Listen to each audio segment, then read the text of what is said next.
তো উনি বলছেন স্যার আমি পুঙ্খানুপুঙ্খভাবে দেখব যে এটা কেন তার গাফিলতিতে হয়েছে। 6 মাস আগে বলেছি যে আনসারে যদি থাকে, যদি নিরাপদ লোক থাকে, আর আমি যদি নিরাপদ না থাকি, তাইলে আমার এরকম ভাবে ইউনিফর্মধারী লোকের দরকার কি? এই ঘটনার জন্য আমরা যারা বিভিন্ন দায়িত্বশীল মানুষ ছিল, আমরা প্রচন্ড রকম ভাবে এই ভয়ঙ্কর ঘটনাকে নিন্দা জানাচ্ছি।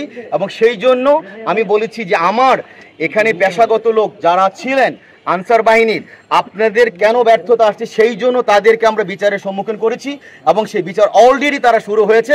এবং আপনারা হয়তো আরও জানবেন যে এইটা কেন কিভাবে। এবং আমরা কিন্তু আমি এটা জানার সাথে সাথে আমি আমাদের ঊর্ধ্বতন যারা ছিলেন পুলিশ এবং আমাদের এখানে আর্মির ক্যাম্প যিনি, ওনার সাথে কথা বলেছি। এবং তার পরবর্তীতে র্যাব, এর পরবর্তীতে আমাদের এখানে ট্রাফিক কথা বলেছি। এবং আজকে আমরা সবাই এখানে বসছি, আমরা 11টা থেকে এখন পর্যন্ত মিটিং করেছি এবং ওনাদের সরজনে নিয়ে এসেছি এটাকে আরো কত বেগবান করা যায়। তবে আমার আপনার সাথে যে কথা বলতে হয়, ওয়ালটন এখন দেশের সীমানা পেরিয়ে পৌঁছে গিয়েছে 50টিরও বেশি দেশে। ওয়ালটন, ঘরে ঘরে বিশ্বজুড়ে। জুলাই আগস্টের পরবর্তীতে আনসার এর আগে আমরা যেরকম দেখেছিলাম তাদের পেশাগত দক্ষতা এবং তাদের এই নীরবতা আমাকে, যেটা আপনাদেরকে শঙ্কিত করেছে, আমাকেও করেছে। এবং আপনারা হয়তো জেনে থাকবেন জুলাই আগস্টের পরবর্তীতে আনসারের যে কাঙ্ক্ষিত ভূমিকা যে প্রতিষ্ঠান পাবে সে পাচ্ছে না।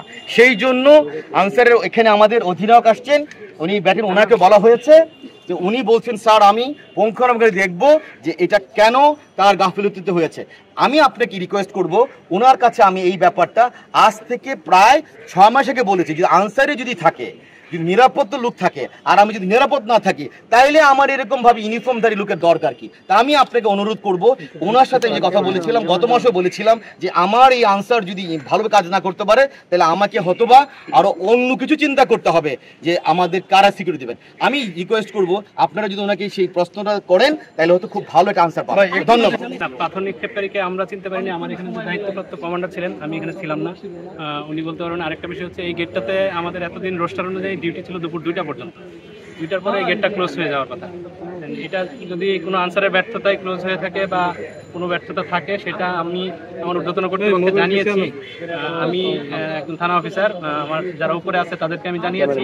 তারা সবকিছু বিচার বিশ্লেষণ করে ব্যবস্থা নেওয়ার চেষ্টা